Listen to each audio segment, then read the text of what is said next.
Peace to you all. This is Ahmed from One Step Higher. So today we're going to be talking about how to boost our Iman. You know, it's 2026 right now. There are a lot of world events happening. You have different people in different places in their lives.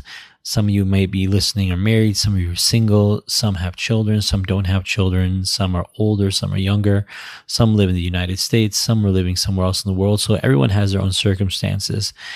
And the beautiful thing about Islam is that no matter where you are in your journey, spiritual journey to Allah subhanahu wa ta'ala, and no matter where you're at, there's always something you can be doing in order to get closer to Allah subhanahu wa ta'ala and increasing your faith or Iman.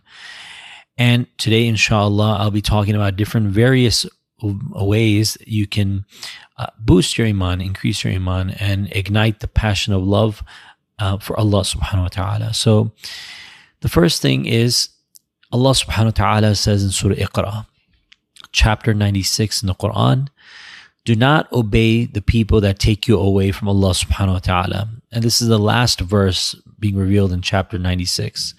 Bow down in worship and draw close to Allah subhanahu wa ta'ala.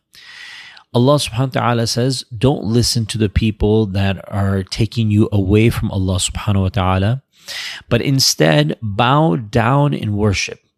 Now it's interesting, Allah subhanahu wa ta'ala didn't say, go here, do this, give this. Allah subhanahu wa ta'ala said, bow down, prostrate. And it's interesting, Allah subhanahu wa ta'ala didn't say stand up and pray. We see this in the Quran, Allah subhanahu wa ta'ala, qimus salah, stand up for prayer, establish salah. But in this verse, Allah subhanahu wa ta'ala says, bow down in worship. And when you bow down in worship, you will draw close to me. And this is tied to a prophetic narration where the Prophet sallallahu alaihi wasallam says, in meaning that the closest you are to Allah subhanahu wa ta'ala is when you're doing sajda.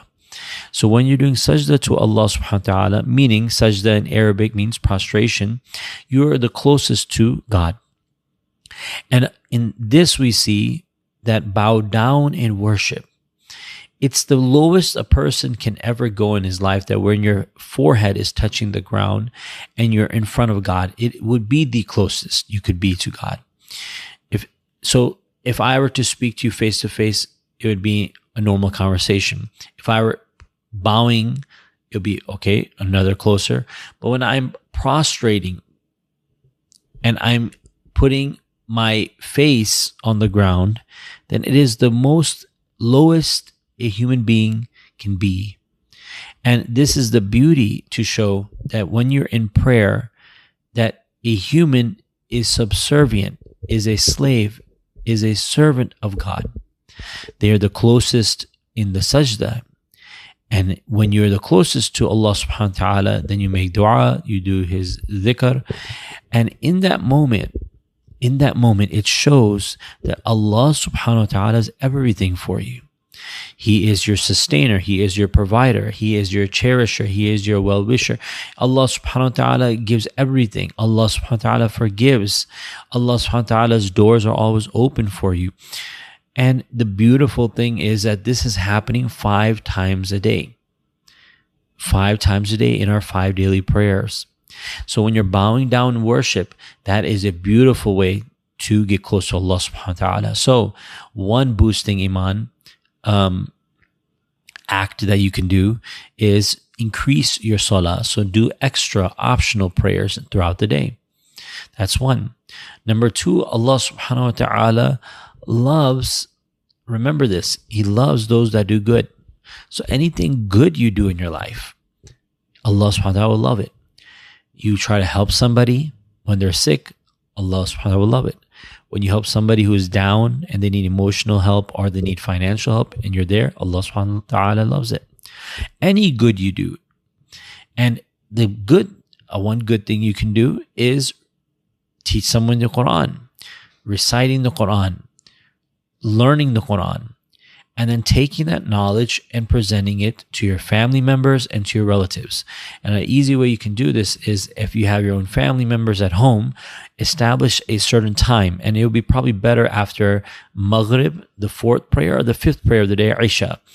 And the reason why I say that is because throughout the day you're busy, you're buying stuff, you're traveling, you're at work. So after Maghrib or after Isha would be when it's more calm, and you can just have a 5 or 10 minute session, Islamic learning session. And if you don't want to do a learning session, you can just do maybe a dhikr session, a remembrance. Just say tasbih, la ilaha illallah, la ilaha illallah, la ilaha illallah. So with this, you're bringing that blessings into your home, into your heart, into your body, to your mind, and it's a way for you to get closer to Allah subhanahu wa ta'ala. A third tip, a boosting Iman act that you can do is, which I haven't seen, that if you have your local mosque and you can volunteer to help them out. Maybe they don't have a program where they can donate food to the poor. You can start that up. Perhaps you can clean the mosque, or put some gloves on, get a trash bag, and just go clean the mosque inside and outside. Perhaps there's somebody in the community, you ask the imam, is there someone that needs financial help? I have like extra $500 or $1,000 I would like to donate to that person. These are ways you can help out. You have your parents that are alive, call them up, go visit them, help them something. Maybe it's landscaping, maybe it's cleaning, maybe it's washing something. Perhaps it's just massaging them, perhaps just making them laugh or joke. There's always ideas out there that you can do to increase your Iman. So that's the third tip that I would give. The fourth would be, if you're really trying to boost your Iman, and I truly mean this, then try to study the Quran as much as possible. What do I mean by that? Start learning classical Arabic. Medina Arabic books are a very good resource to have. They're actually free. I think it's medinaarabic.com, or you can even buy the books off Amazon. You can get their other series, Muallim al-Arabi, Arabic Tutor. Arabic Tutor. There's 4 volumes of books you can purchase to learn Arabic as well. And they'll do classical Arabic. They'll teach you Nahv and Sarf. That's another option. You can, obviously, there's online courses. There's even free courses just on YouTube.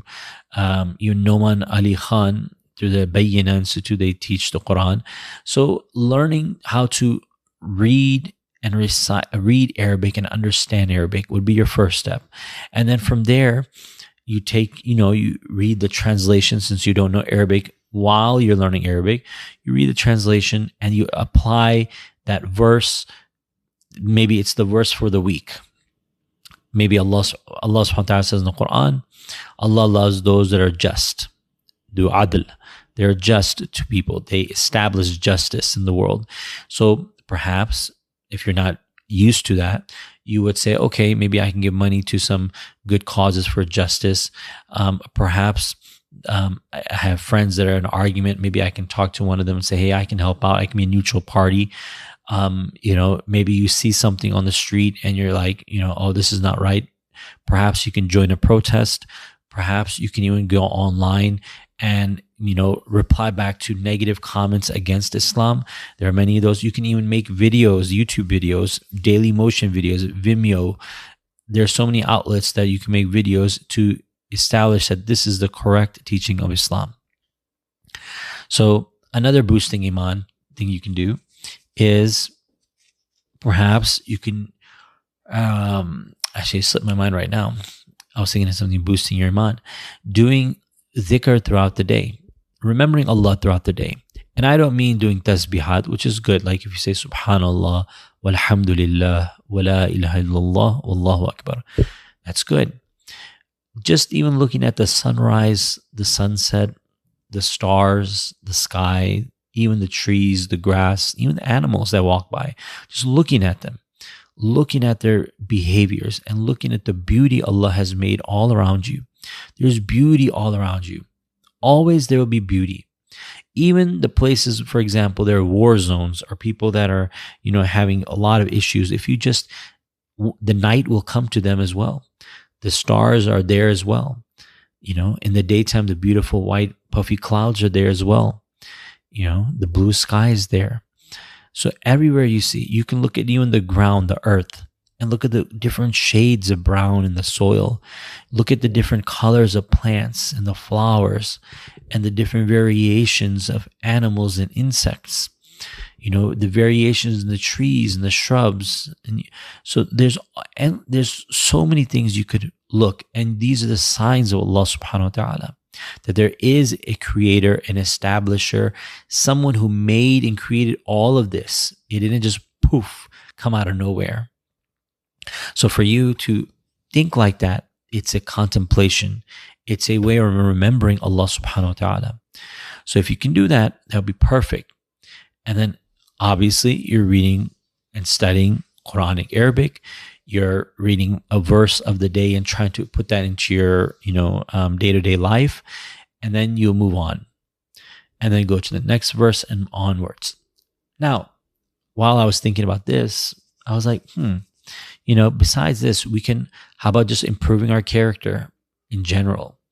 The biggest thing I would say, if anyone who's listening to this, just be more honest with yourself and with other people around you. What do I mean by be honest with yourself? Look at yourself and say, why do I wear the clothes I wear? Why do I talk the way I talk? Why do I not do certain good things whereas I should be doing those things? Like, why can't we be the version that we want to be? I hope a better version, right? And then you just got to be honest with yourself. Yeah, I am lazy. Okay. Oh yeah, I do love to eat. Oh man, I'm just, or maybe you have negative self-talk. Perhaps you're like, oh man, yeah, So the first is just to admit that there is some issue or some problem or some improvement you can do. And once you realize that, then you start saying, well, okay, let me take that one step further or higher to get away from this. So for example, if I'm not praying any of my prayers, none, I'm going to be like, okay, this week I'm going to pray one prayer, but I'm going to make sure I pray that prayer. So I'm going to pick like Zohar, for example, the second prayer of the day. And I'm going to be like, okay, I'm going to stick to this no matter what. Now, people might come to you, your parents, oh, you're not praying 5 times a day. Someone in the community comes, oh, you only pray one. First of all, don't even tell anybody. That's the best thing. Don't even tell anybody.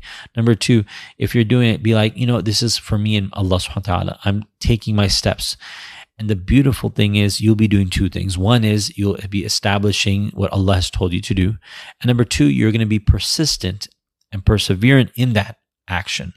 So that's awesome. Now, I don't want to make this a long, video, obviously. There's so many things you can boost your iman with. Visiting the masjid, praying at the masjid, helping your mom, helping your dad, helping people in general, feeding the poor, feeding even animals. If you have animals in your backyard, get some bird seeds, get some animal food if your county allows it. And give them, that's a form of charity. There's a poor person, there's a needy person, there's a traveling person. Perhaps, you just post on YouTube. Perhaps there's some bad video on YouTube. You should report it to YouTube. Any way that you can repel evil and bad is good. And you will be rewarded, inshallah. So don't belittle yourself that, oh, this is not that big. This is not that much. No one's going to listen to me. No one's going to care about this. Just do what you're doing. Your goal is not the numbers. Your goal is not the people that follow you. Your goal is not what people say. Oh, it was awesome. It was boring. Your goal is just yourself. Make yourself better. Make your speech better. Make your actions better. And I always used to say this: smell good, be good, and look good. Smell good. You should always smell good because you interact with people. So make sure you have deodorant, you put your perfume on, smell nice. Number 2, look good. Don't look shabby. Comb your hair. Look presentable to the world. I'm not saying wear Chanel and like expensive brands and clothing, shoes and glasses. I'm not saying that. I'm saying just be nice and, clean. So that when you go in the world, you're not only representing yourself as a human being, but you're representing Islam. And number 3 is the biggest: be good. Be honest, be caring, have patience, be steadfast in doing good actions. Don't be someone that wastes a lot of their time. That's a big one in 2026, wasting your time away, whether it's through social media, whether it's through, just hanging out with friends, whether it's just like watching movies or TV shows. Try to cut down on those things and focus on really making an impact for yourself and then for the world. Because everything you do, man, I'm telling you, you get old, the people that you're hanging around with, they're busy. Your life goes on. Your parents have passed away. You might be, when you get elder, you might be sick. You might be losing your mind. You have Alzheimer's or dementia. Who knows? So at least have your treasure trove of good deeds ready for you, because you never know what might happen in your life. So I'll leave you with that. Inshallah, today was just a small little snippet of how you can boost your Iman in your day-to-day life. And inshallah, I will pray for all of you. And I hope you keep on listening to One Step Higher. Again, if you have any suggestions, inshallah, please leave them in the comment below. And I will talk to you all later. Peace and blessings to each and every one of you. Until next time. Assalamu alaikum wa rahmatullahi wa barakatuh.